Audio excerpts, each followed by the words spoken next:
ವಿರಕ್ತ್ಯ ಭಜದಮಲಜನೋನ್ನತ್ಯಭೂತ್ಯರ್ಪಕಾಯ ಕ್ಷಿತ್ಯಾಮತ್ಯಲ್ಪಭೃತ್ಯೇಷ್ವಪಿ ಕುಜನಕೃತೌ ಧತ್ಯಭೂತ್ಯಜಕಾಯ ಕರ್ತ್ರೇ ಧರ್ತ್ರೇ ಚ ಹರ್ತ್ರೇ ಹಯಮುಖಹರಯೇ ಮುತ್ರಪಾತ್ರೇ ನಮಸ್ತೆ ತಸ್ಮೈ ಕಸ್ಮೈಚಿದಸ್ಮನ್ ಮನಸಿ ಧೃತಕಥಾ ವಿಸ್ಮೃತೌ ಸ್ಮಾರಕಾಯ ತಪೋ ವಿದ್ಯಾ ವಿರಕ್ತ್ಯಾದಿ ಸದ್ಗುಣೌಘಾಕರಾನಹಂ ವಾದಿರಾಜಗುರೂನ್ ವಂದೇ ಹಯಗ್ರೀವಪದಾಶ್ರಯಾನ್ ಯುಗೇ ಯುಗೇ ಪರಕ್ಲೇಶ ಹತ್ಯೆ ಚಾವತಿ ತೀರ್ಷತಿ ಅನುತ್ತೀರ್ಣ ಸ್ವಯಂ ಪಂಕಾತ್ ಪರಂ ತಾರಯತೀಹ ಕಃ. ಭಗವಂತನಿಗೆ ದುಃಖ ಇಲ್ಲ ಅನ್ನೋದನ್ನು ಇನ್ನೊಂದು ಯುಕ್ತಿಯಿಂದ ಸಮರ್ಥನೆ ಮಾಡ್ತಾ ಇದ್ದಾರೆ. ಭಗವಂತನಿಗೆ ದುಃಖ ಇಲ್ಲ, ದುಃಖ ಇಲ್ಲ ಆದ್ದರಿಂದ ಅವನು ಮುಕ್ತ ಅಂತ ಅರ್ಥ. ಯಾಕೆ ಅಂತಂದರೆ ಭಗವಂತ ಒಂದೊಂದು ಯುಗದಲ್ಲಿಯೂ ಅವತಾರ ಮಾಡ್ತಾನೆ. ಯದಾ ಯದಾ ಹಿ ಧರ್ಮಸ್ಯ ಗ್ಲಾನಿರ್ಭವತಿ ಭಾರತ ಅಭ್ಯುತ್ಥಾನಮಧರ್ಮಸ್ಯ ತದಾತ್ಮಾನಂ ಸೃಜಾಮ್ಯಹಂ ಪರಿತ್ರಾಣಾಯ ಸಾಧೂನಾಂ ವಿನಾಶಾಯ ಚ ದುಷ್ಕೃತಾಂ ಧರ್ಮ ಸಂಸ್ಥಾಪನಾರ್ಥಾಯ ಸಂಭವಾಮಿ ಯುಗೇ ಯುಗೆ. ಹಾಗಾದರೆ ಒಂದೊಂದು ಯುಗದಲ್ಲಿಯೂ ಕೂಡ ಭಗವಂತ ಅವತಾರ ಮಾಡ್ತಾನೆ. ಯಾಕೆ? ಪರಿತ್ರಾಣಾಯ ಸಾಧೂನಾಂ, ಸಜ್ಜನರ ರಕ್ಷಣೆ, ಅವರಿಗೆ ಆನಂದ ಕೊಡಬೇಕು ಅಂತ. ಶಾಸ್ತ್ರದಲ್ಲಿ ಒಂದು ಮಾತಿದೆ, ತಾನೇ ಕೆಸರಲ್ಲಿ ಮುಳುಗಿದಾನೆ ಅಂತಂದರೆ ಇನ್ನೊಬ್ಬನನ್ನು ಕೆಸರಿನಿಂದ ಎತ್ತಲಿಕ್ಕಾಗತ್ತೇನು? ಸ್ವಯಂ ಅನವತೀರ್ಣ, ತಾನೇ ಮೇಲೆ ಬಂದಿಲ್ಲ ಅಂತಂದರೆ ಕಹ ಅವನು ಯಾರನ್ನು ತಾನೇ ರಕ್ಷಣೆ ಮಾಡ್ತಾನೆ? ಅವನು ಕಮ್ ತಾರಯತ್, ತಾನೇ ನೀರಲ್ಲಿ ಮುಳುಗುತ್ತಾ ಇದ್ದಾನೆ ಅಂತಂದರೆ, ತನಗೆ ಈಜು ಬರಲ್ಲ ಅಂತಂದರೆ ನೀರಲ್ಲಿ ಮುಳುಗತಕ್ಕಂಥ ವ್ಯಕ್ತಿಯನ್ನು ಇವನು ಎತ್ತಲಿಕ್ಕಾಗತ್ತಾ? ನೀರಲ್ಲಿ ಮುಳುಗಿರುವ ವ್ಯಕ್ತಿಯನ್ನು ಎತ್ತಬೇಕು ಅಂತಂದರೆ ಯಾರು ಎತ್ತುತ್ತಾನೋ ಅವನಿಗೆ ಈಜು ಬರ್ತಾ ಇರಬೇಕು. ಅವನಿಗೆ ಈಜು ಬರಲ್ಲ ಅಂತಾದರೆ ಅವನು ಎತ್ತಲಿಕ್ಕಾಗಲ್ಲ. ಹಾಗೆ ಭಗವಂತ ಒಂದೊಂದು ಯುಗದಲ್ಲಿಯೂ ಕೂಡ ಎಲ್ಲರ ದುಃಖವನ್ನು ಪರಿಹಾರ ಮಾಡಬೇಕು ಅಂತ ಅವತಾರ ಮಾಡ್ತಾನೆ ಅಂತಾದರೆ, ಅವನಿಗೆ ದುಃಖ ಇದೆ ಅಂತಾದರೆ ಅವನು ದುಃಖ ಪರಿಹಾರ ಮಾಡಲಿಕ್ಕೆ ಅವತಾರ ಮಾಡ್ತಾನೆ ಅನ್ನೋದು ಹೇಗಾಗುತ್ತೆ? ಅದರಿಂದ ಪರಮಾತ್ಮ ಒಂದೊಂದು ಯುಗದಲ್ಲಿಯೂ ದುಃಖವನ್ನು ಪರಿಹಾರ ಮಾಡಲಿಕ್ಕೋಸ್ಕರವೇ, ಸಜ್ಜನರ ದುಃಖವನ್ನು ಪರಿಹಾರ ಮಾಡಲಿಕ್ಕೋಸ್ಕರವೇ ಅವತಾರ ಮಾಡೋದರಿಂದಾಗಿ ಪರಮಾತ್ಮನಿಗೆ ದುಃಖ ಇಲ್ಲ ಅನ್ನೋದು ಕೂಡ ಸಿದ್ಧವಾಗುತ್ತೆ. ಹರಿಹಿ, ಪರಮಾತ್ಮನು ಯುಗೇ ಯುಗೇ ಚ, ಒಂದೊಂದು ಯುಗದಲ್ಲಿಯೂ ಕೂಡ ಪರಕ್ಲೇಶ ಹತ್ಯೈ, ಬೇರೆಯವರ ದುಃಖ ಪರಿಹಾರಕ್ಕೋಸ್ಕರ ಅವತಿ ತೀರ್ಷತಿ, ಅವತಾರ ಮಾಡಲು ಬಯಸುತ್ತಾನೆ. ಸ್ವಯಂ ತಾನೇ ಪಂಕಾತ್, ಕೆಸರಿನಿಂದ ಅನುತ್ತೀರ್ಣ, ಮೇಲೆ ಬರಲಿಕ್ಕಾಗದೇ ಇರತಕ್ಕಂತಹ ಕಹ ಯಾರು, ಪರಂ ಕೆಸರಿನಲ್ಲಿ ಮುಳುಗಿರ್ತಕ್ಕಂಥ ಇನ್ನೊಬ್ಬನನ್ನು ಇಹ ಈ ಲೋಕದಲ್ಲಿ ತಾರಯತಿ ಮೇಲೆತ್ತುತ್ತಾನೆ, ಸಾಧ್ಯವೇ ಇಲ್ಲ. ಹಾಗಿದ್ರೆ ಭಗವಂತ ದುಃಖ ಪರಿಹಾರ ಮಾಡಲಿಕ್ಕೆ ಅವತಾರ ಮಾಡ್ತಾನೆ ಅಂತಂದರೆ ಅವನಿಗೆ ದುಃಖ ಇಲ್ಲ. ಹರಿಹಿ, ಪರಮಾತ್ಮನು ಯುಗೇ ಯುಗೇ ಚ, ಒಂದೊಂದು ಯುಗದಲ್ಲಿಯೂ ಕೂಡ ಪರಕ್ಲೇಶ ಹತ್ಯೈ, ಇನ್ನೊಬ್ಬರ ದುಃಖವನ್ನು ಪರಿಹಾರ ಮಾಡಲಿಕ್ಕೋಸ್ಕರ ಅವತಿ ತೀರ್ಷತಿ, ಅವತಾರ ಮಾಡಲು ಬಯಸುತ್ತಾನೆ.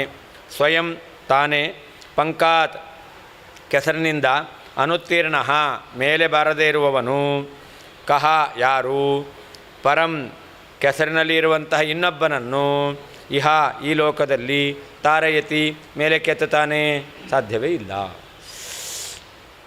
ತಸ್ಯ ಕ್ಲೇಶಾಭಾವೇ ಯುಕ್ತ್ಯಂತರಂಚ ಆಹ, ಭಗವಂತನಿಗೆ ದುಃಖ ಇಲ್ಲ ಎಂಬುವಂತಹ ವಿಷಯದಲ್ಲಿ ಇನ್ನೊಂದು ಯುಕ್ತಿಯನ್ನು ಹೇಳ್ತಾ ಇದ್ದಾರೆ.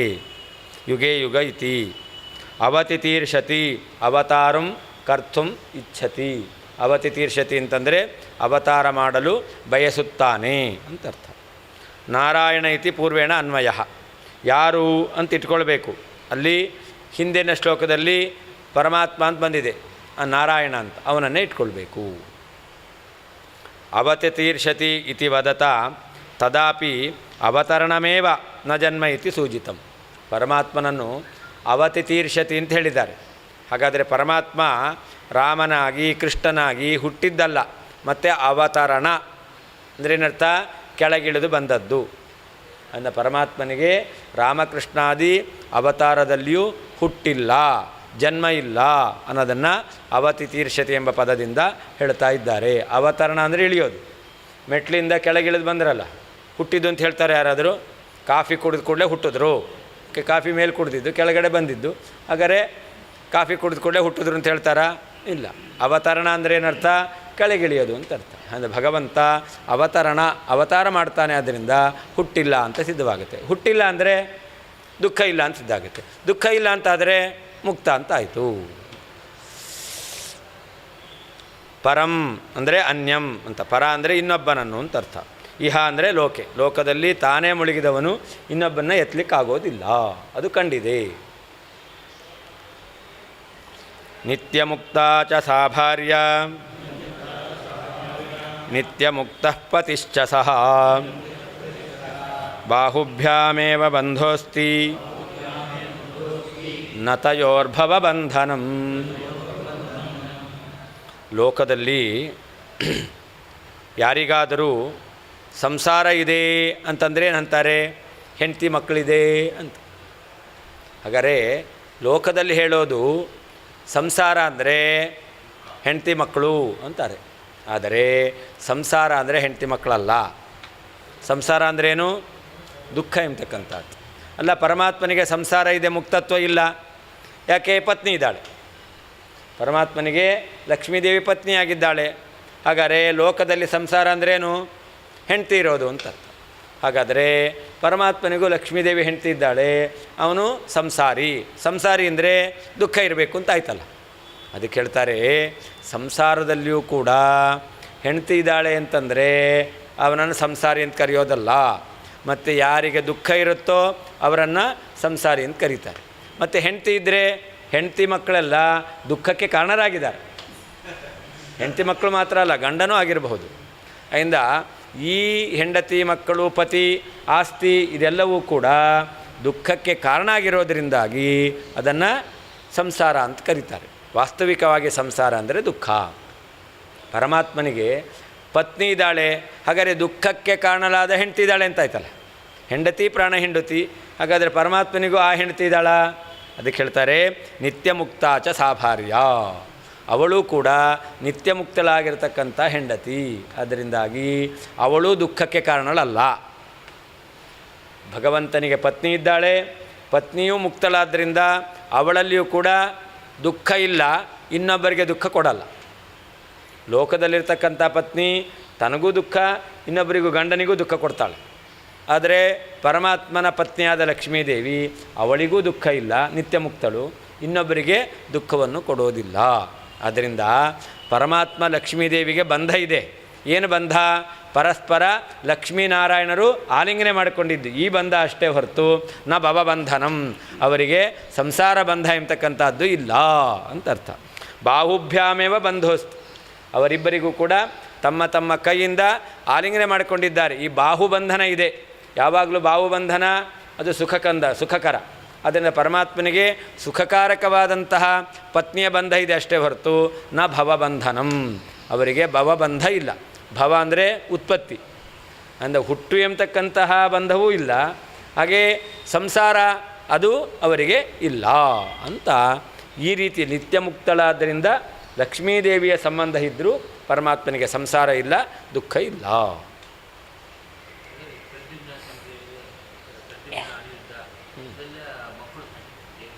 ಅದು ಪ್ರದ್ಯುಮ್ನ, ಅದು ಎಲ್ಲಿ? ಅವತಾರದಲ್ಲಿ ರುಕ್ಮಿಣಿ ಕೃಷ್ಣ ಅವರ ಮಗ ಪ್ರದ್ಯುಮ್ನ ಅಂತ ಹೇಳ್ತಾರೆ. ಅದು ಪರಮಾತ್ಮನ ರೂಪ ಅಲ್ಲ, ಅದು ಬೇರೆ. ಪರಮಾತ್ಮನದ್ದೇ ಆದ ಕೃತಿಪ್ರತಿ ಪ್ರದ್ಯುಮ್ನ ಅಂತ ಹೇಳ್ತೇವೆ, ಆ ರೂಪ ಬೇರೆ. ಮಕ್ಕಳು ಇದೆ, ಅದು ನಾವು ಹೇಳ್ತಾ ಇರೋದು ಇದು ಕೃಷ್ಣಾದಿ ಅವತಾರದಲ್ಲಿ ಅಲ್ಲ, ಮೂಲ ರೂಪದಲ್ಲಿ ಪರಮಾತ್ಮ ಲಕ್ಷ್ಮಿಯಿಂದ ಕೂಡಿಕೊಂಡಿದ್ದಾನೆ. ಆವಾಗ ಅವನಿಗೆ ಮುಂದೆ ಹೇಳ್ತಾರೆ ಮಕ್ಕಳಿಲ್ಲ ಅಂತ. ಪರಮಾತ್ಮನಿಗೆ ಮಕ್ಕಳಿಲ್ಲ, ಒಟ್ಟಿಗೆ ಇದ್ದಾರೆ. ಆದರೆ ಮಕ್ಕಳಾಗಲಿಲ್ಲ ಅಂತ. ಪ್ರಳಯ ಕಾಲದಲ್ಲಿ ಲಕ್ಷ್ಮೀನಾರಾಯಣರು ಒಟ್ಟಿಗೆ ಇದ್ದರು, 100 ವರ್ಷಗಳ ಕಾಲ ಒಟ್ಟಿಗೆ ಇದ್ದಾರೆ, ಆದರೂ ಕೂಡ ಅವರಿಗೆ ಸಂತಾನ ಆಗಿಲ್ಲ ಅಂತ ಮುಂದೆ ಹೇಳ್ತಾರೆ.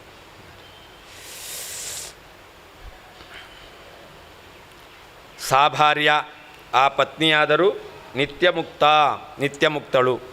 ಸಹ ಪತಿಶ್ಚ, ಆ ಪತಿಯಾದ ನಾರಾಯಣನಾದರೂ ನಿತ್ಯಮುಕ್ತನೇ ಆಗಿದ್ದಾನೆ.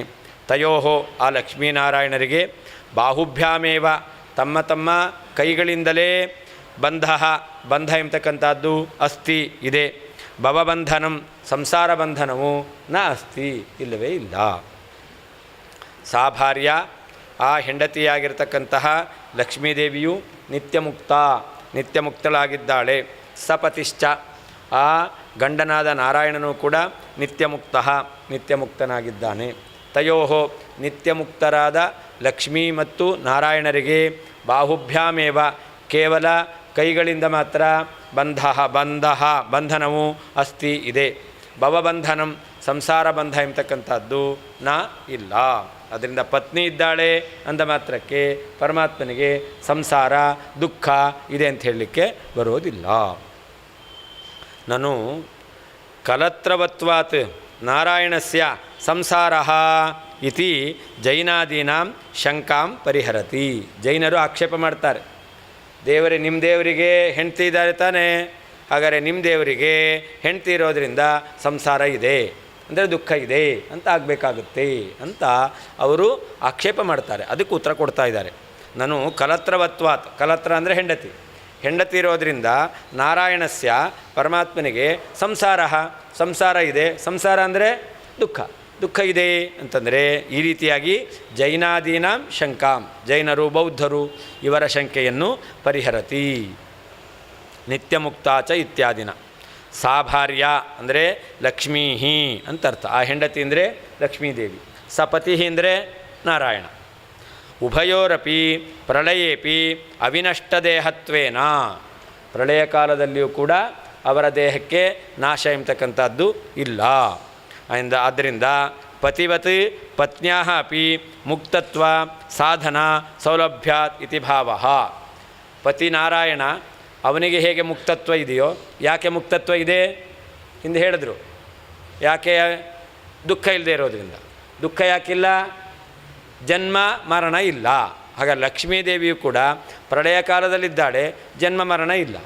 ಜನ್ಮ ಮರಣ ಇಲ್ಲ ಅಂತಂದರೆ ದುಃಖ ಇಲ್ಲ ಅಂತಂದರೆ ನಿತ್ಯ ಮುಕ್ತಳು ಅಂತ ಆಗಬೇಕಾಗುತ್ತೆ. ಹೇಗೆ ಪತಿ ಅವನಿಗೆ ಜನ್ಮ ಮರಣ ಇಲ್ಲ, ಅವನಿಗೆ ದುಃಖ ಇಲ್ಲ, ಅವನು ಮುಕ್ತನೋ ನಿತ್ಯ ಮುಕ್ತನೋ, ಹಾಗೆ ಅವನ ಪತ್ನಿಯು ಕೂಡ ಜನನ ಮರಣ ಇಲ್ಲ. ಯಾಕೆ? ಪ್ರಳಯ ಕಾಲದಲ್ಲಿ ಭಗವಂತನ ಜೊತೆಯಲ್ಲೇ ಇದ್ದಾಳೆ, ಜನ್ಮ ಮರಣ ಇಲ್ಲ, ಆದ್ದರಿಂದ ದುಃಖ ಇಲ್ಲ, ಆದ್ದರಿಂದ ಅವಳು ನಿತ್ಯ ಮುಕ್ತಳಾಗಿದ್ದಾಳೆ. ಪ್ರಳಯೇಪಿ ಅವಿನಷ್ಟ ದೇಹತ್ವೇನ, ನಾಶವಾಗದೇ ಇರುವ ದೇಹವುಳ್ಳವರಾದ್ದರಿಂದ ಪತಿವತ್ ಗಂಡನಾದ ನಾರಾಯಣನಂತೆ ಪತ್ನ್ಯಾಹ ಅಪಿ ಪತ್ನಿಯಾಗಿರುವಂಥ ಲಕ್ಷ್ಮೀದೇವಿಗೂ ಕೂಡ ಮುಕ್ತತ್ವ ಸಾಧನ ಸೌಲಭ್ಯಾತ್, ಮುಕ್ತತ್ವವನ್ನು ಸಾಧನೆ ಮಾಡಲಿಕ್ಕೆ ಬರುತ್ತೆ.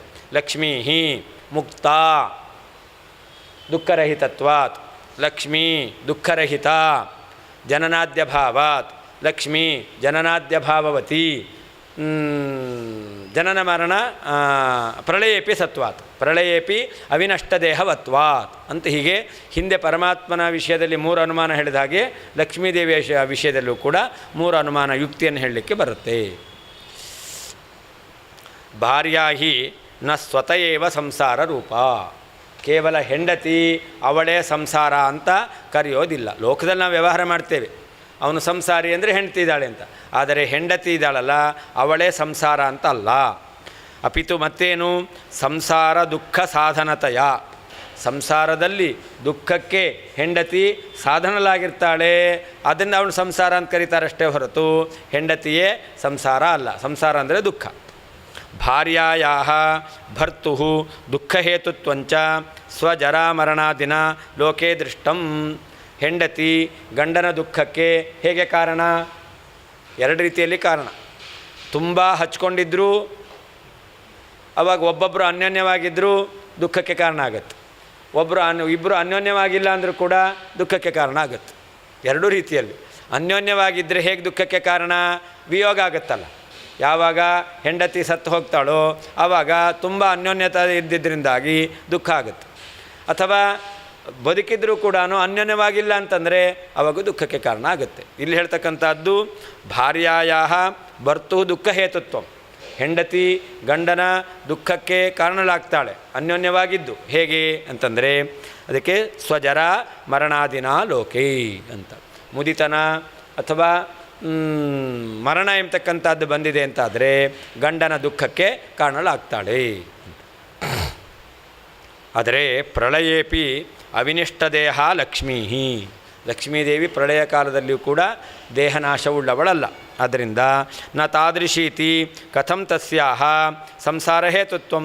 ಅದರಿಂದ ಉಳಿದ ಲೋಕದಲ್ಲಿರ್ತಕ್ಕಂತಹ ಸ್ತ್ರೀಯರಂತೆ ಲಕ್ಷ್ಮೀದೇವಿ ಅಲ್ಲ. ಪ್ರಳಯ ಕಾಲದಲ್ಲಿಯೂ ಅವಳಿಗೆ ದೇಹನಾಶ ಇಲ್ಲ, ಜರಾಮರಣಾದಿಗಳು ಇಲ್ಲ. ಆದ್ದರಿಂದಾಗಿ ತಸ್ಯಾಹ ಸಂಸಾರ ಹೇತುತ್ವಂ ಕಥಂ.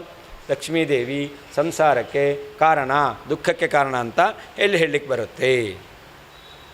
ಇತಿ ಭಾವೇನಾಹ ಬಾಹುಭ್ಯಾಮೇವ ಇತಿ ತಯೋ. ಅದಕ್ಕರ್ಥ ಲಕ್ಷ್ಮೀನಾರಾಯಣೋ, ಲಕ್ಷ್ಮೀನಾರಾಯಣಯೋ, ಲಕ್ಷ್ಮೀ ಮತ್ತು ನಾರಾಯಣರಿಗೆ. ಬಾಹುಭ್ಯಾಮೇವ ಬಂಧ ಅಸ್ತಿ ಇತಿ ಸರಸೋಕ್ತಿ ಅಂತ. ಬಾಹುಗಳಿಂದ ಅವರಿಗೆ ಬಂಧ ಇದೆ ಎಂಬುದಾಗಿ ಅವರು ಸ್ವಾರಸ್ಯ, ಶೃಂಗಾರ ರಸ ಅದನ್ನು ಹೇಳ್ತಾ ಇದ್ದಾರೆ ಅಂತ. ಆಲಿಂಗನಮಿತ್ಯರ್ಥ. ಅದಕ್ಕೇನರ್ಥ ಪರಸ್ಪರ ಆಲಿಂಗನೆ ಮಾಡಿಕೊಂಡಿದ್ದಾರೆ. ನಾನು ದುಃಖ ಅಹೇತುತ್ವೇಪಿ ಸ್ತ್ರೀತ್ವಾದೇವ ಸಂಸಾರ ಹೇತುತ್ವಂ ಇತಿ ಚೇತ್. ಅಲ್ಲ, ಹೆಂಡತಿ ದುಃಖಕ್ಕೆ ಕಾರಣಲಾಗಬೇಕು ಅಂತಿಲ್ಲ, ಮತ್ತು ಸ್ತ್ರೀ ಆದ್ದರಿಂದಲೇ ಸಂಸಾರ ಇದೆ ಅಂತ ಹೇಳ್ತೇವೆ ಅಂತಂದರೆ ಅದಕ್ಕೆ ಹೇಳ್ತಾರೆ ತರ್ಹಿ ಪುಂಸ್ತ್ವಾದೇವ ಭವದೀಯ ಮುಕ್ತಾನಾಮಪಿ ಕುತೋನ ಸಂಸಾರ ಹೇತುತ್ವಂ. ಸ್ತ್ರೀ ಆದ್ದರಿಂದಲೇ ಸಂಸಾರಕ್ಕೆ ಕಾರಣ ಅಂತ ಹೇಳ್ತೀರಾ ಅಂತಂದರೆ ಎಲ್ಲಿದೆ ಪ್ರಮಾಣ? ಸ್ತ್ರೀ ಆದ್ದರಿಂದ ಸಂಸಾರಕ್ಕೆ ಕಾರಣ ಅನ್ನೋದೆಲ್ಲಿದೆ? ನೀವು ಹಂಗೆ ಹೇಳ್ತೀರಾ ಅಂತಂದರೆ ಪ್ರಮಾಣ ಇಲ್ಲದೇನೆ. ಹಾಗಾದರೆ ಮುಕ್ತಿಯಲ್ಲಿ ಪುರುಷರಿದ್ದಾರಲ್ಲ, ಅವರನ್ನು ಕೂಡ ಮುಕ್ತರು ಅಂತ ಕರೀಲಿಕ್ಕಿಲ್ಲ. ಯಾಕೆ? ಲೋಕದಲ್ಲಿರ್ತಕ್ಕಂಥ ಪುರುಷರು ಅವರು ಸಂಸಾರದಲ್ಲಿದ್ದಾರೆ ತಾನೇ, ಮುಕ್ತಿಯಲ್ಲೂ ಪುರುಷರಿರೋದು ತಾನೇ. ಹಾಗಾದರೆ ಅವನು ಕೂಡ ಪುಮಾನಾದ್ದರಿಂದ ಅವನು ಸಂಸಾರಿ ಅಂತ ಬೇಕಾದಿತ್ತು. ಸ್ತ್ರೀತ್ವ ಅವಳಲ್ಲಿದೆ ಲಕ್ಷ್ಮೀದೇವಿಯಲ್ಲಿ, ಅದರಿಂದಾಗಿ ಸಂಸಾರ ಅಂತ ಹೇಳ್ತೀರಾ ಅಂತಂದರೆ ಮುಕ್ತಿಯಲ್ಲಿ ಪುರುಷರಿದ್ದಾರೆ, ಅವರು ಸಂಸಾರಿಗಳು ಅಂತಲೇ ಹೇಳಬೇಕಾಗುತ್ತೆ. ತರ್ಹಿ ಪುಂಸ್ತ್ವಾದೇವ, ಪುರುಷತ್ವ ಇರೋದ್ರಿಂದಲೇ ಭವದೀಯ ಮುಕ್ತಾನಾಮಪಿ, ನಿನ್ನ ಪ್ರಕಾರ ಯಾರು ಮುಕ್ತರಾಗಿದ್ದಾರೋ ಅವರಿಗೂ ಕೂಡ ಕುತಹನ ಸಂಸಾರ ಹೇತುತ್ವಂ. ಅವರಿಗೆ ಸಂಸಾರ ಇಲ್ಲ ಅಂತ ಹೆಂಗೆ ಹೇಳ್ತೀರಾ? ಅವರಿಗೂ ಸಂಸಾರ ಇದೆ ಅಂತಲೇ ಹೇಳೋಣ. ಅಲ್ಲ, ಸ್ತ್ರೀಯರು ಜೀವರಿಗೆ ಕಾಮ ಅದಕ್ಕೆ ಉದ್ಬೋಧಕರಾಗಿದ್ದಾರೆ. ಪುಂಸಾಂ ಸ್ತ್ರ್ಯಾದಿ ವಿಷಯಾಶಾಯ ಅಪರಿಹಾರಾತ್. ಒಂದು ವೇಳೆ ಸ್ತ್ರೀಯರು ಮುಕ್ತಿಯಲ್ಲಿದ್ದಾರೆ ಅಂತ ಹೇಳಿಬಿಟ್ರೆ ಪುರುಷರಿಗೆ ಆ ಕಾಮನ ಎಂಬತಕ್ಕಂಥದ್ದು ಬರುತ್ತೆ. ಆದ್ದರಿಂದಾಗಿ ಮುಕ್ತಿಯಲ್ಲಿ ಸ್ತ್ರೀಯರು ಇಲ್ಲ ಅಂತ ಹೇಳಬೇಕು ಅಂತ ಅವ್ರು ಹೇಳ್ತಾರೆ. ಜೈನ ಮತದಲ್ಲಿ ಪುರುಷರಿಗೆ ಮಾತ್ರ ಮೋಕ್ಷ, ಸ್ತ್ರೀಯರಿಗೆ ಮೋಕ್ಷ ಇಲ್ಲ. ಯಾಕೆ? ಒಂದು ವೇಳೆ ಸ್ತ್ರೀ ಇದ್ದಾರೆ ಅಂತಂದರೆ ಆ ಪುರುಷನಿಗೆ ಅವಳ ಮೇಲೆ ಬಯಕೆ ಎಂಬತಕ್ಕಂಥದ್ದು ಉಂಟಾಗುತ್ತೆ. ಆದ್ದರಿಂದಾಗಿ ಆ ಕಾಮನೆ ಎಂಬತಕ್ಕಂಥದ್ದು ದುಃಖಕ್ಕೆ ಕಾರಣ. ಆದ್ದರಿಂದಾಗಿ ಮೋಕ್ಷದಲ್ಲಿ ಸ್ತ್ರೀಯರಿಲ್ಲ ಅಂತ. ಅದಕ್ಕೆ ಹೇಳ್ತಾರೆ ಅಲೌಕಿಕ ಪುರುಷತ್ವಾತ್ ನ ತದಾಶಾ ಇತಿ ಚೇತ್. ಅಲ್ಲ, ಲೋಕದಲ್ಲಿ ಜೀವರಿಗೆ ಸ್ತ್ರೀಯನ್ನು ನೋಡಿದಾಗ ಕಾಮನೆ ಎಂಬತಕ್ಕಂಥದ್ದು ಬರ್ಬೋದು. ಆದರೆ ಮುಕ್ತಿಯಲ್ಲಿರ್ತಕ್ಕಂತಹ ಜೀವರಿದ್ದಾರಲ್ಲ, ಅವರು ಲೋಕದಲ್ಲಿರ್ತಕ್ಕಂಥ ಪುರುಷರಂತೆ ಅಲ್ಲ, ಅವರು ಮುಕ್ತಿಯನ್ನು ಹೊಂದಿದ್ದಾರೆ, ಅಲೌಕಿಕರು, ಲೋಕದಲ್ಲಿರುವ ವ್ಯಕ್ತಿಗಳಿಗಿಂತ ಭಿನ್ನರು. ಅದರಿಂದ ಅವರಿಗೆ ಸ್ತ್ರೀಯರನ್ನು ನೋಡಿದ್ರೂ ಕೂಡ ಆಸೆ ಎಂಬತಕ್ಕಂಥದ್ದು ಬರಲ್ಲ ಅಂತ ಹೇಳ್ತೀರಾ ಅಂತಂದರೆ, ಹಾಗಾದರೆ ಮೋಕ್ಷದಲ್ಲಿ ಸ್ತ್ರೀಯರಿದ್ದಾರೆ ಅಂತ ಹೇಳ್ರಿ. ಮುಕ್ತರೇ ಆದ್ದರಿಂದಾಗಿ ಅವರಿಗೆ ಸ್ತ್ರೀಯರನ್ನು ನೋಡಿದ್ರೂ ಕೂಡ ಆಸೆ ಬರಲ್ಲ ಅಂತ ಆಯ್ತಲ್ಲ. ಹಾಗಾದರೆ ಸ್ತ್ರೀಯರನ್ನ ಯಾಕೆ ಒಪ್ಪಬಾರ್ದು? ಅದನ್ನು ಹೇಳ್ತಾರೆ ತರ್ಹಿ ಅಲೌಕಿಕ ಸ್ತ್ರೀತ್ವಾತ್ ಯಮಪಿ ನ ಸಂಸಾರ ಹೇತು ಇತಿ. ಲಕ್ಷ್ಮೀದೇವಿಯು ಕೂಡ ಲೌಕಿಕವಾದ ಸ್ತ್ರೀ ಅಲ್ಲ. ಲೌಕಿಕವಾದ ಸ್ತ್ರೀ ಸಂಸಾರಕ್ಕೆ ಕಾರಣಲಾಗಿರ್ತಾಳೆ. ಲಕ್ಷ್ಮೀದೇವಿ ಲೌಕಿಕವಾದ ಸ್ತ್ರೀ ಅಲ್ಲ, ಆದ್ದರಿಂದ ಅವಳು ಸಂಸಾರಕ್ಕೆ ಕಾರಣಳಲ್ಲ. ಹಾಗಾದರೆ ಲಕ್ಷ್ಮೀ ಪತ್ನಿಯಾಗಿದ್ದರೂ ಕೂಡ ಪರಮಾತ್ಮನಿಗೆ ಸಂಸಾರ ಇರಬೇಕು ಅಂತಿಲ್ಲ. ನಚ ಮುಕ್ತೋ ಸ್ತ್ರೀಣಾಂ ಅಭಾವ. ಅಲ್ಲ, ಮುಕ್ತಿಯಲ್ಲಿ ಸ್ತ್ರೀಯರೇ ಇಲ್ಲ ಅಂತ ಹೇಳ್ತೀವಿ ಅಂತಂದರೆ ಅದಕ್ಕೆ ಹೇಳ್ತಾರೆ ಪುರುಷಾಣಮಪಿ ಅಭಾವಾಪಾತಾತ್. ಹಾಗಾದರೆ ಮುಕ್ತಿಯಲ್ಲಿ ಕೇವಲ ಸ್ತ್ರೀಯರೇ ಇದ್ದಾರೆ, ಪುರುಷರಿಲ್ಲ ಅಂತ ಹೇಳ್ರಿ. ನೀವು ಸ್ತ್ರೀಯರು ಮಾತ್ರ ಇಲ್ಲ ಪುರುಷರೇ ಇದ್ದಾರೆ ಅಂತ ಹೇಳ್ತೀರಾ ಅಂತಂದರೆ ಹಾಗಾದರೆ ಮುಕ್ತಿಯಲ್ಲಿ ಸ್ತ್ರೀಯರು ಮಾತ್ರ ಇದ್ದಾರೆ ಪುರುಷರೇ ಇಲ್ಲ ಅಂತ ಹೇಳಿ ಯಾಕೆ ಹೇಳಬಾರ್ದು? ಅದಕ್ಕೆ ಹೇಳ್ತಾರೆ ಮುಕ್ತ್ಯರ್ಥಂ ವ್ರತಾಧಿಕಮಾಚರತಃ ಪುರುಷಸ್ಯ ಮುಕ್ತೌ ಅವಶ್ಯಕತಾ. ಅಲ್ಲ, ಮುಕ್ತಿಗೋಸ್ಕರ ಪುರುಷ ಅನೇಕ ವಿಧವಾದ ವ್ರತ ನಿಯಮಾನುಷ್ಠಾನ ಮಾಡ್ತಾನೆ, ಆದ್ದರಿಂದ ಅವನಿಗೆ ಮೋಕ್ಷ ಒಪ್ಪಲೇಬೇಕು ಅಂತ ಹೇಳ್ತೀರಾ ಅಂತಂದರೆ ಮುಕ್ತಿಗೋಸ್ಕರ ಸ್ತ್ರೀಯರು ಕೂಡ ವ್ರತ ನಿಯಮಾನುಷ್ಠಾನ ಮಾಡ್ತಾರೆ. ಹಾಗಾದರೆ ಮುಕ್ತಿಗೋಸ್ಕರ ವ್ರತ ನಿಯಮಾನುಷ್ಠಾನ ಮಾಡುವ ಸ್ತ್ರೀಯರಿಗೆ ಮೋಕ್ಷ ಇದೆ, ಪುರುಷರಿಗೆ ಮೋಕ್ಷ ಇಲ್ಲ ಅಂತ ಹೇಳ್ರಿ. ಹಾಗಾದರೆ ವ್ರತ ನಿಯಮಾನುಷ್ಠಾನ ಮಾಡ್ತಾರೆ ಅನ್ನೋದು ಪುರುಷರಿಗೂ ಸಮಾನ, ಸ್ತ್ರೀಯರಿಗೂ ಸಮಾನ. ಜೈನ ಮತದಲ್ಲಿ ವ್ರತ ನಿಯಮಾನುಷ್ಠಾನ ಮಾಡುವ ಪುರುಷನಿಗೆ ಮೋಕ್ಷ, ವ್ರತ ನಿಯಮಾನುಷ್ಠಾನ ಮಾಡಿದರೂ ಕೂಡ ಸ್ತ್ರೀಯರಿಗೆ ಮೋಕ್ಷ ಇಲ್ಲ. ಅದನ್ನು ತಿರ್ಗಾ ಮೃಗ ಮಾಡಿರಿ. ವ್ರತ ನಿಯಮಾನುಷ್ಠಾನ ಮಾಡುವ ಸ್ತ್ರೀಯರಿಗೆ ಮಾತ್ರ ಮೋಕ್ಷ, ವ್ರತ ನಿಯಮಾನುಷ್ಠಾನ ಮಾಡುವ ಪುರುಷರಿಗೆ ಮೋಕ್ಷ ಇಲ್ಲ ಅನ್ರಿ. ಯಾಕೆ ಹೇಳಬಾರ್ದು? ಮುಕ್ತ್ಯರ್ಥಂ ವ್ರತಾಧಿಕಮಾಚರತಃ ಪುರುಷಸ್ಯ ಮುಕ್ತಾವಶ್ಯಕತಾ ಇತಿ ಚೇತ್ ತರ್ಹಿ ತಾದೃಶ ಸ್ತ್ರೀಣಾಮಪಿ ಮುಕ್ತೌ ಕಥಂ ನಾವಶ್ಯಕತಾ. ವ್ರತ ನಿಯಮಾನುಷ್ಠಾನ ಮಾಡ್ತಕ್ಕಂಥ ಸ್ತ್ರೀಯರಿಗೆ ಮೋಕ್ಷ ಅಲ್ಲಿ ಯಾಕಾಗಬಾರ್ದು, ಮೋಕ್ಷದಲ್ಲಿ ಅವರು ಯಾಕೆ ಇರಬಾರ್ದು ಅಂತ ಪ್ರಶ್ನೆ ಮಾಡ್ತೇವೆ. ನಾನು ತಾಸಾಮಪಿ ಪುಂಸ್ತ್ವಾಪತ್ಯ ಏವ ಮುಕ್ತಿ. ಅಲ್ಲ, ಸ್ತ್ರೀಯರು ಕೂಡ ಪುರುಷರಾಗಿ ಮುಕ್ತಿಯನ್ನು ಪಡಿತಾರೆ ಅಂತಂದರೆ ಹಾಗೆ ಯಾಕೆ ಪುರುಷರೇ ಸ್ತ್ರೀಯರಾಗಿ ಮುಕ್ತಿ ಪಡಿತಾರೆ ಅಂತ ಹೇಳ್ರಿ. ನಾನು ಹೇಳ್ತಾರೆ ತರ್ಹಿ ಪುಂಸಾಮಪಿ ಸ್ತ್ರೀತ್ವಾಪತ್ಯ ಏವ ಮುಕ್ತಿ ಇತಿ ಮುಕ್ತೌ ಪುಂಸಾಮೇವ ಅಭಾವ ಕಿಂ ನ ಸ್ಯಾತ್. ಯಾರು ಪುರುಷರಿದ್ದಾರೋ ಅವರು ಸ್ತ್ರೀಯರಾಗಿ ವ್ರತ ನಿಯಮಾನುಷ್ಠಾನ ಮಾಡಿದ್ರೇ ಅವರಿಗೆ ಮೋಕ್ಷ ಅಂತ ಹೇಳ್ರಿ. ಅದರಿಂದ ಮೋಕ್ಷದಲ್ಲಿ ಸ್ತ್ರೀಯರು ಮಾತ್ರ ಇರೋದು, ಪುರುಷರಿಲ್ಲ ಅಂತ ಹೇಳ್ರಿ. ಅವರೇನು ಪುರುಷರು ಮಾತ್ರ ಇದ್ದಾರೆ, ಸ್ತ್ರೀಯರಿಲ್ಲ ಅಂತ ಹೇಳ್ತಾರೆ, ಅದಕ್ಕೆ ಪ್ರತಿಬಂಧಿ ಹೇಳ್ತಾ ಇದ್ದಾರೆ. ನೀವು ಯುಕ್ತಿಯಿಂದ ಮಾತ್ರ ಏನೋ ನಿಮ್ಮ ಸಿದ್ಧಾಂತ ಅಂತ ಹೇಳ್ತೀರಾ ಅಂತಂದರೆ ಆವಾಗ ಪುರುಷರಿಗೂ ಮಾತ್ರ ಮೋಕ್ಷ ಅಂತ ಒಪ್ಪಲಿಕ್ಕೆ ಬರಲ್ಲ, ಸ್ತ್ರೀಯರಿಗೆ ಮಾತ್ರ ಮೋಕ್ಷ ಅಂತ ಒಪ್ಪಬೇಕಾಗುತ್ತೆ.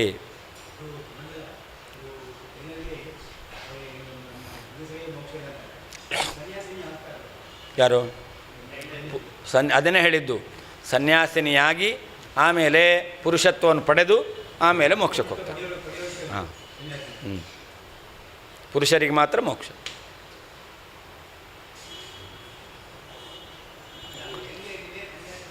ಹಾಂ,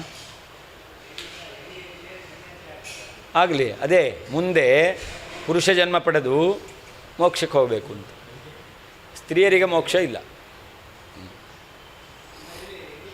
ಅವರಲ್ಲಿ ನಮ್ಮ ಸಿದ್ಧಾಂತ ಹಾಗೆ, ಅವ್ರು ಹೇಳೋದು ಹಾಗೆ, ಅದಕ್ಕೆ ಖಂಡನೆ ಮಾಡ್ತಾ ಇರೋದು. ವಿನಿಗಮನೆ ಕಾರಣಾಭಾವಾತ್ ಉಭಯೋರಪಿ ಮುಕ್ತೌ ಅವಶ್ಯಕತಾ ಇತ್ಯತಃ ಯತ್ಕಿಂಚಿದೇತತ್. ಅಂದರೆ ಕೇವಲ ಪುರುಷ ಇದರಿದ್ದಾರೆ, ಕೇವಲ ಸ್ತ್ರೀಯರಿದ್ದಾರೆ, ಯಾವುದನ್ನು ಹೇಳಲಿಕ್ಕೆ ಬರೋದಿಲ್ಲ. ಅದರಿಂದಾಗಿ ಪುರುಷರು ಇದ್ದಾರೆ, ಸ್ತ್ರೀಯರು ಇದ್ದಾರೆ ಅಂತ ಮುಕ್ತಿಯಲ್ಲಿ ಇಬ್ಬರನ್ನು ಒಪ್ಪಲೇಬೇಕು. ವಕ್ಷ್ಯತಿ ಚ ಏತತ್ ಗ್ರಂಥಕಾರಃ ಸ್ವಯಮೇವ. ಮುಕ್ತಿಯಲ್ಲಿ ಸ್ತ್ರೀಯರು ಇದ್ದಾರೆ, ಪುರುಷರು ಇದ್ದಾರೆ, ಕೇವಲ ಪುರುಷರಿಗೆ ಮಾತ್ರ ಮೋಕ್ಷ, ಕೇವಲ ಸ್ತ್ರೀಯರಿಗೆ ಮೋಕ್ಷ ಎಂಬತಕ್ಕಂಥದ್ದು ಸರಿಯಲ್ಲ ಅನ್ನೋದನ್ನು ಮುಂದೆ ವಾದಿರಾಜರೇ ಹೇಳ್ತಾರೆ.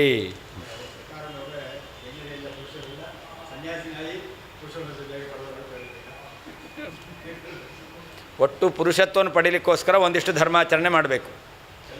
ಆಮೇಲೆ ಪುರುಷತ್ವವನ್ನು ಪಡೆದ ಮೇಲೆ ಜೈನ ಧರ್ಮದ ಮೋಕ್ಷ ಸಾಧನೆಯನ್ನು ಮಾಡಬೇಕು.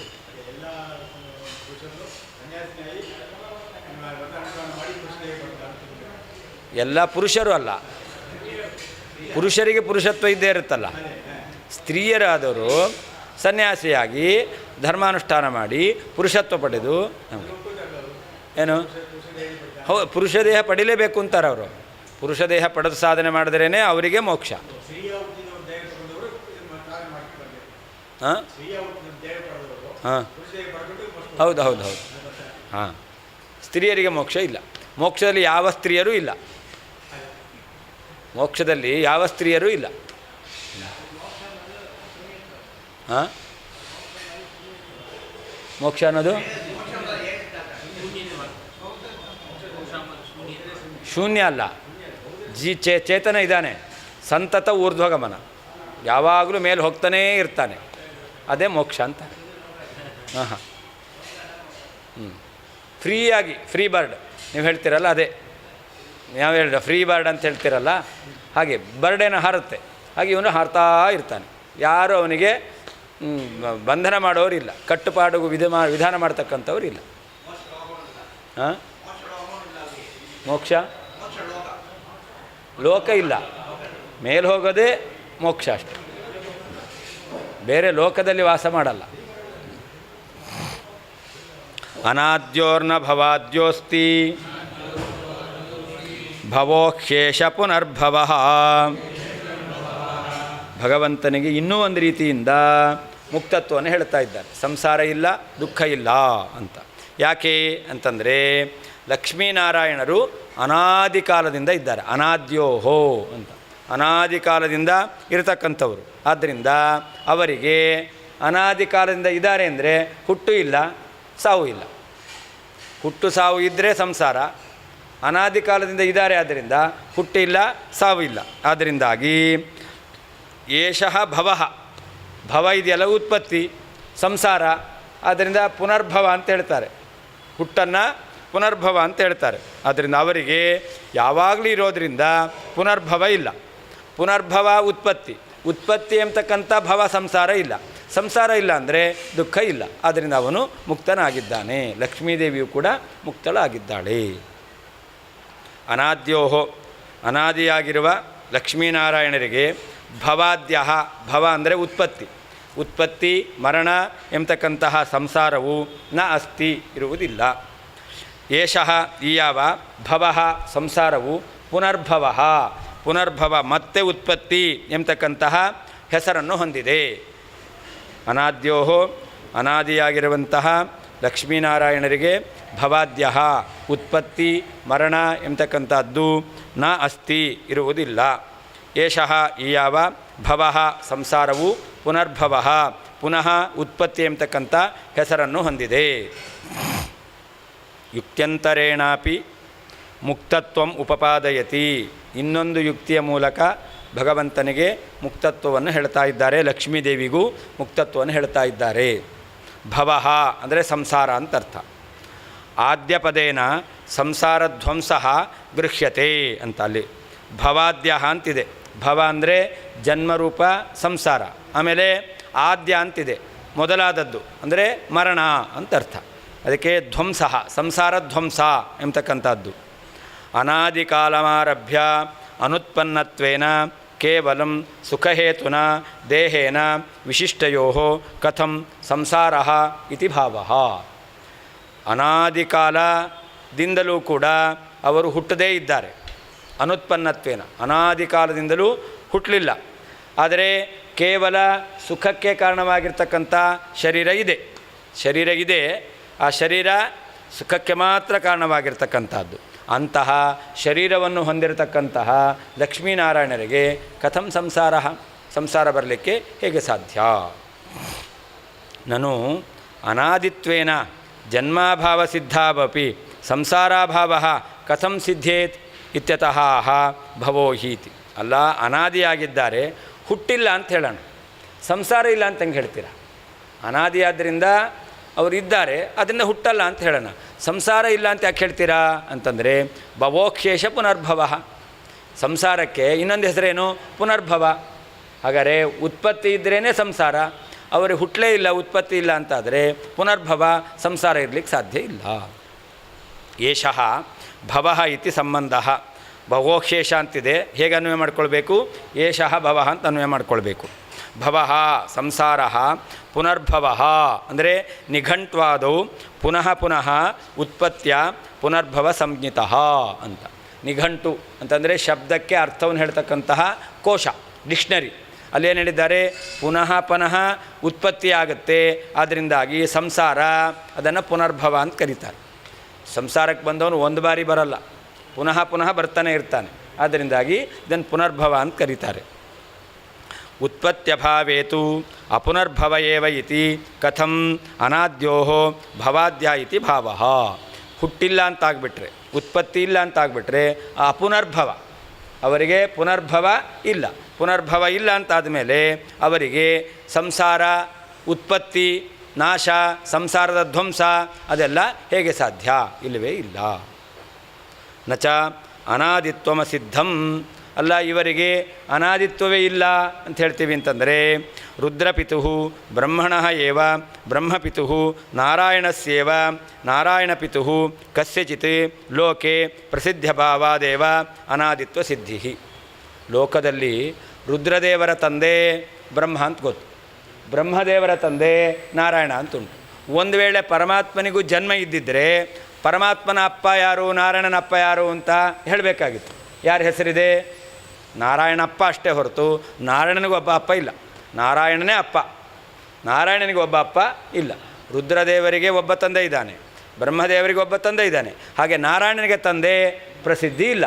ಆದ್ದರಿಂದಾಗಿ ಪರಮಾತ್ಮ ಅವನು ಅನಾದಿ ಕಾಲದಿಂದ ಉತ್ಪತ್ತಿರಹಿತನಾಗಿದ್ದಾನೆ ಎಂಬತಕ್ಕಂಥದ್ದು ಸಿದ್ಧವಾಗುತ್ತೆ.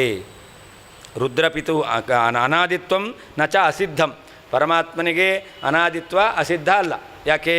ರುದ್ರಪಿತು ಬ್ರಹ್ಮಣಃ ಇವ, ರುದ್ರದೇವರ ತಂದೆ ಬ್ರಹ್ಮದೇವರು, ಬ್ರಹ್ಮಪಿತು ನಾರಾಯಣಸ್ಯ ಇವ, ಬ್ರಹ್ಮನ ತಂದೆ ನಾರಾಯಣ ಎಂಬುದಾಗಿ ಲೋಕದಲ್ಲಿ ಪ್ರಸಿದ್ಧಿ ಇದೆ. ಹಾಗೆ ನಾರಾಯಣ ಪಿತು ಕಸ್ಯಚಿತ್ ಲೋಕೆ ಪ್ರಸಿದ್ಧಭಾವ ದೇವ, ನಾರಾಯಣನ ತಂದೆ ಅಂತ ಯಾರೂ ಕೂಡ ಲೋಕದಲ್ಲಿ ಪ್ರಸಿದ್ಧರಾಗಿಲ್ಲ. ಆದ್ದರಿಂದ ಪರಮಾತ್ಮ ಅನಾದಿಯಾಗಿದ್ದಾನೆ. ಅನಾದಿಯಾದ್ದರಿಂದ ಪರಮಾತ್ಮನಿಗೆ ಸಂಸಾರ ಇಲ್ಲ. ಸಂಸಾರ ಇಲ್ಲಾದ್ದರಿಂದಾಗಿ ದುಃಖ ಇಲ್ಲ, ಮುಕ್ತನಾಗಿದ್ದಾನೆ ಅಂತ ಪರಮಾತ್ಮನಿಗೆ ಮುಕ್ತಿಯನ್ನು ಒಪ್ಪಲೇಬೇಕು. ನಿತ್ಯ ಮುಕ್ತನಾದನು ಪರಮಾತ್ಮ. ಅದರಿಂದ ಪಾಪಾದಿಗಳ ಲೇಪ ಇಲ್ಲ, ಅವನು ದೋಷರಹಿತ ಅಂತ ಸಿದ್ಧವಾಗುತ್ತೆ. ಶ್ರೀಕೃಷ್ಣಾರ್ಪಣವಸ್ತು.